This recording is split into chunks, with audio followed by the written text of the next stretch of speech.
Hello friends, welcome back in our class.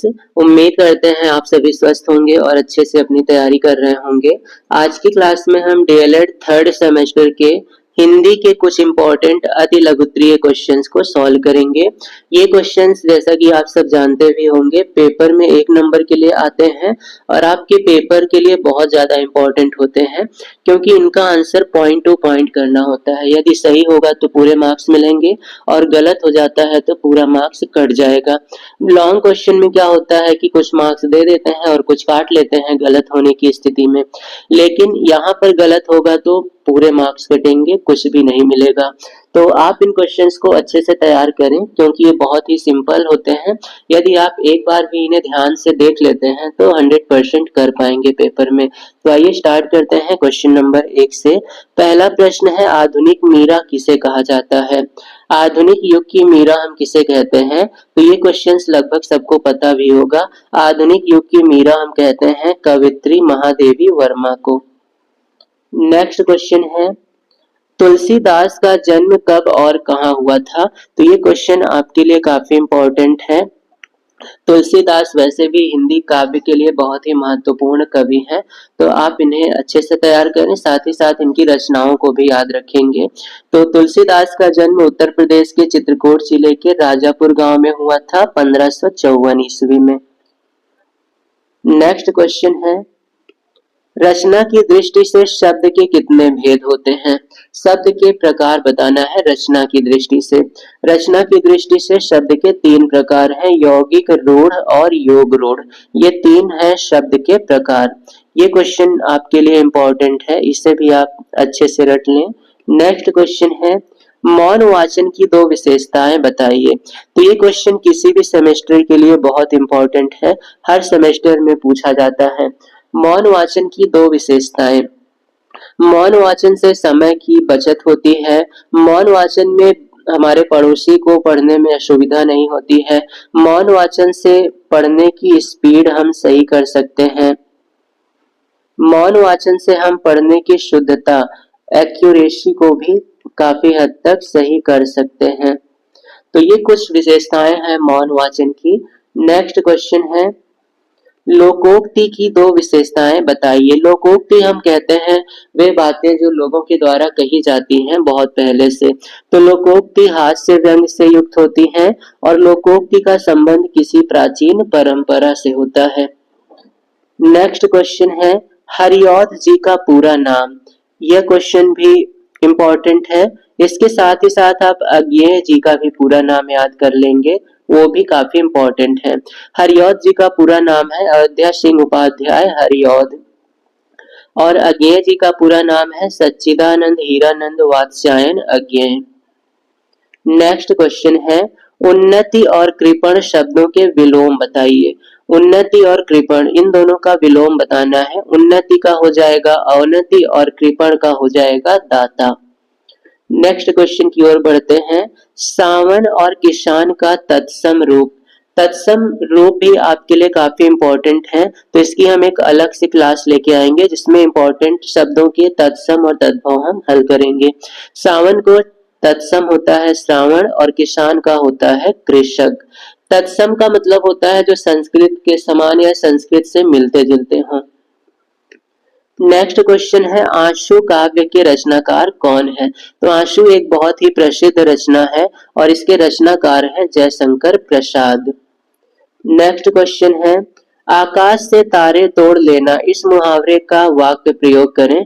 तो जब भी वाक्य प्रयोग के लिए कहे तो आप मुहावरे का अर्थ भी जरूर लिखें, क्योंकि अर्थ नहीं लिखेंगे तो आधा नंबर कट जाएगा। तो यहाँ पर आकाश से तारे तोड़ने का मतलब है असंभव कार्य करना, क्योंकि आकाश बहुत ऊपर है और वहां पहुंचना असंभव ही है। अब हम इसका वाक्य प्रयोग करते हैं। तो भारत ने पाकिस्तान की क्रिकेट टीम को हरा कर मानो आकाश से तारे तोड़ लिए, क्योंकि भारत के लिए पाकिस्तान की टीम को हराना बहुत ही बड़ी चुनौती होती है। नेक्स्ट क्वेश्चन है, हिंदी जगत में महाप्राण कवि के रूप में कौन जाना जाता है? किस कवि को महाप्राण कवि कहा जाता है? तो इसका सही जवाब होगा सूर्यकांत त्रिपाठी निराला। ये हिंदी जगत के महाप्राण कवि कहलाते हैं।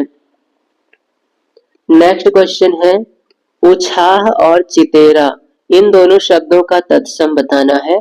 तो उत्साह का मतलब होता है उत्साह और चितेरा का मतलब चित्रकार। नेक्स्ट क्वेश्चन है तद्धित प्रत्यय किसे कहते हैं? तद्धित प्रत्यय हम ऐसे प्रत्यय को कहते हैं जो धातु को छोड़कर अन्य शब्दों में जोड़े जाते हैं।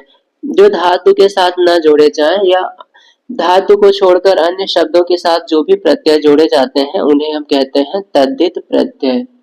ये प्रत्यय ऐसे प्रत्यय होते हैं जो क्रिया को छोड़कर अन्य शब्द यानी संज्ञा, सर्वनाम या विशेषण के अंत में जुड़ते हैं। जैसे धन, धन के अंत में अगर हम वान जोड़ देंगे तो ये हो जाएगा धनवान। अब यहाँ पर धन एक संज्ञा शब्द है और संज्ञा में हमने प्रत्यय को जोड़ दिया। तो धातु अर्थात क्रिया, क्रिया को छोड़कर अन्य किसी भी शब्दों के साथ अगर हम प्रत्यय को लगाते हैं तो वह प्रत्यय कहलाएगा तद्धित प्रत्यय। नेक्स्ट क्वेश्चन है कुलीन, महिमा और कौन्तेय, इन तीनों शब्दों में कौन सा प्रत्यय लगा है? तो कुलीन हो जाएगा कुल धन ईन, तो यहाँ पर ईन लगा है। महिमा को हम लिख सकते हैं महिम, महिमा को हम लिख सकते हैं मह धन इमा, तो यहाँ पर इमा प्रत्यय है। कौन्तेय को लिख सकते हैं कौन्त धन ए, तो यहाँ पर ए प्रत्यय है। प्रत्यय शब्द के अंत में होते हैं जिन्हें देखकर आप पहचान सकते हैं बहुत ही आसानी से। नेक्स्ट क्वेश्चन है कोकिल एवं कोप शब्द का तद्भव शब्द लिखिए। कोकिल का तात्पर्य होता है कोयल और कोप का मतलब होता है कुआं। नेक्स्ट क्वेश्चन है आहा कितना सुंदर दृश्य है, इसमें प्रयुक्त चिन्ह कौन सा है? तो यहाँ पर चिन्ह लगा है ये, इसे कहते हैं मार्क ऑफ एक्सक्लेमेशन अर्थात विस्मयादि बोधक चिन्ह। इस चिन्ह का नाम याद रखेंगे और कुछ विस्मयादि बोधक उदाहरणों को भी याद रखेंगे, लिखने के लिए आ सकते हैं। नेक्स्ट क्वेश्चन है लोकोक्ति किसे कहते हैं?